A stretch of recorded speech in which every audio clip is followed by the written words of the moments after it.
बिना पियाज रसुण रे भेंडीर जदि किसी टेस्टी रेसिपी बनवाक चाहते यही रेसिपीटी परफेक्ट रहिबो। रुटी भात उभय खाई पारिबे। तापई एठी मु 300 ग्राम भेंडी नेइछि। भेंडी को गोटा धोई साला परे एमती छोट छोट पीस रे काटी देबे। एबाकू साइड रख दबा। गोटे मसला तैयारी करबा। एठी मु चिना बादाम को प्रथमे भाजी की बाहर कर दोछि। ठंडा गेला परे गोटे ग्राइंडर जार रे दे दबा। सेतरे दबा राशि हळदी गुंड लंका गुंड ता सहित धनिया गुंड आ एठी देखंतु पान मधुरी आ अल्प टिके इतरे दबा आमचूर पाउडर। एबे आकु भले भाबरे ग्राइंड कर दबा। साइड रे रख दबा। पैन रे दे दबा रिफाइन तेल। तेल गरम हो गले अल्प टिके हेंगू जीरा पके फुटे दबा।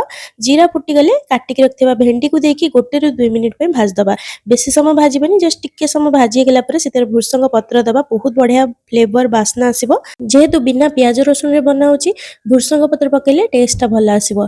तापरे आमे अल्प अल्प करिकी जो मसला बनेथिले दे दबा। मसला एक सहित देबेनी अल्प अल्प देकी गोलेबा जहा द्वारा भेंडी पूरा बढ़िया से कोट हबो। मसला दे साला परे स्वाद अनुसार लूण दबा। प्रथमे जमा भी लूण देबेनी। प्रथमरु लूण देले भेंडी टिके लालुआ टाइप रो हेजिबो। तो एई स्टेज रे आपण लूण देबे।